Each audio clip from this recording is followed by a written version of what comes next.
An article last week in the New York Times, followed up by an article in the Washington Post on Wednesday, raised questions about exactly what the U.S. intentions are with its proxy president in Ukraine, Volodomyr Zelensky.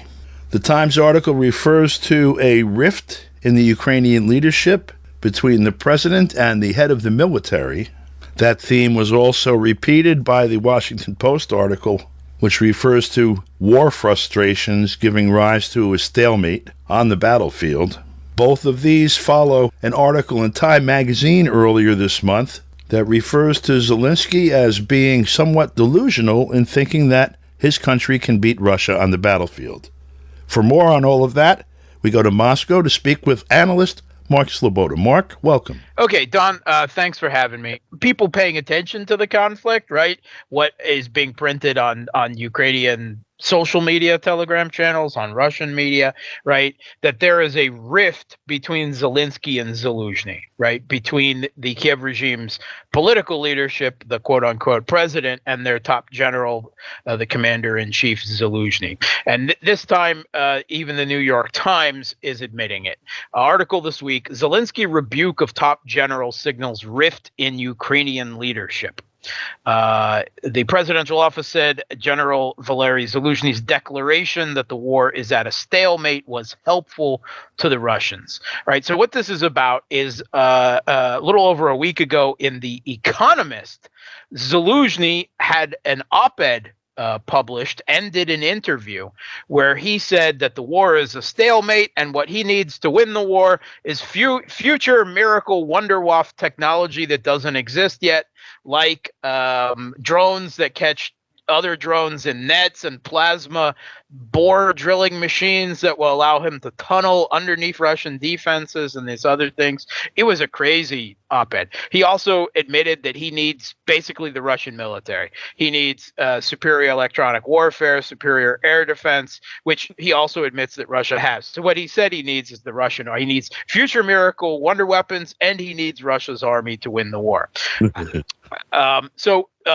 Now I think we've talked before about how the U.S. is giving lots of signals that it wants to switch horses from Zelensky to Zaluzhny, from the president to the top general, to elevate Zaluzhny to the president, because they're tired of Zelensky. They think he's going erratic. We heard this quote in the Time last week, that his own officials are calling him delusional, that he's an obstacle, that he's micromanaging the war to the detriment of military sense for political reasons, and that his begging, whining, his lack of dignity is starting to grate, I think, on Western publics and political elite alike. So they've been pushing for elections in Ukraine to be held this year parliamentary, next year presidential, even though the Ukrainian constitution says there shouldn't be elections because of martial law and the state of war,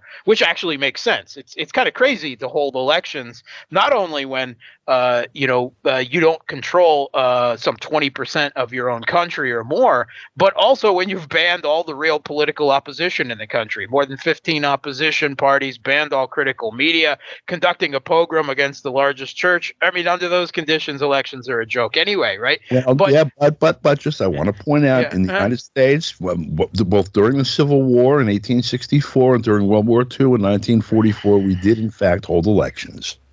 Yeah. Ukraine, the Kiev regime is not the United States, right? The U.S. I think understands that the expense and the difficulty of holding them, and how they could open up new political rifts, but they're willing to, because they want a way to replace Zelensky with Zaluzhny without having another U.S.-backed coup in Ukraine so soon after the last one in 2014. And polls actually support it, right? Zelensky was not popular before the Russian intervention. His polling was some 20%. Right now, when asked about it, take all polls in Ukraine now with a grain of salt, right? It's effectively a military, a dictator, a Banderite dictatorship there. But the public vastly prefers Zaluzhny over Zelensky for presidential consideration. And the former Kiev regime, Zelensky's presidential advisor, Alexei Arestovich, has actually also thrown his hat into the fray, albeit from self-exile in the West, outside of Ukraine.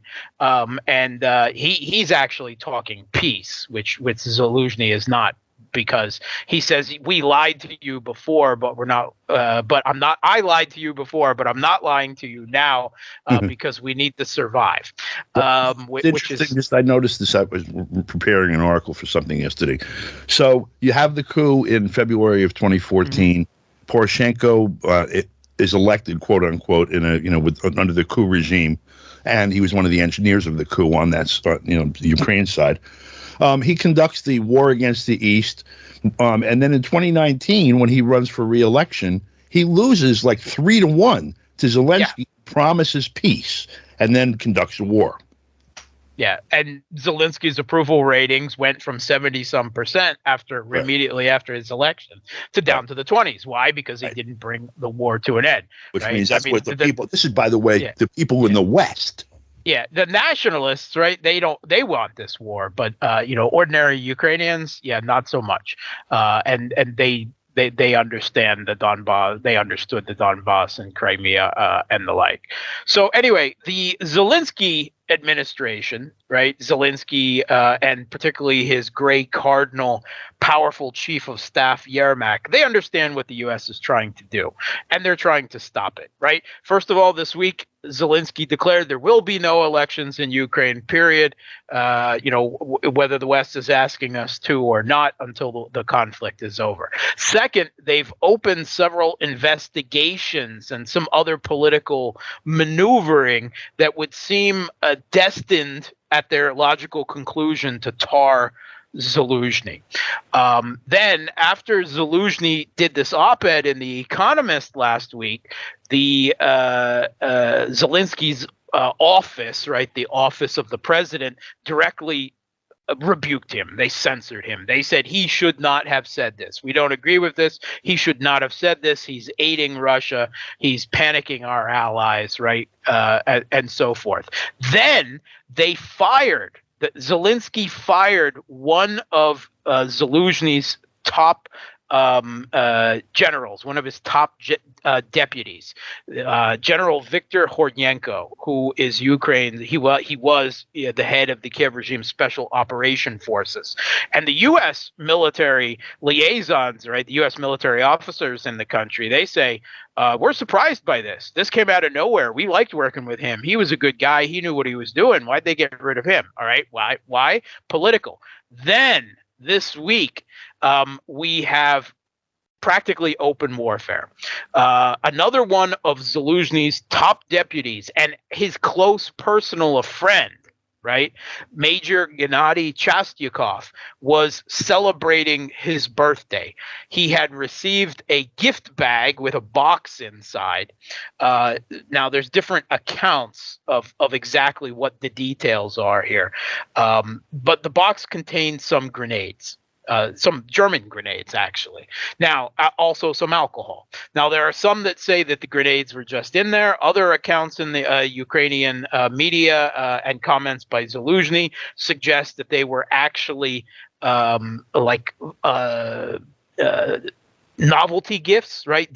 Like vodka glasses designed to look like grenades. But he anyway, pulled the pin out of one of these, whether he believed it was a real grenade or a thing, and blew himself up and severely injured his son, who was next to him for this. Yeah. And the Ukrainian Telegram channels see this as a political assassination by the Zelensky administration.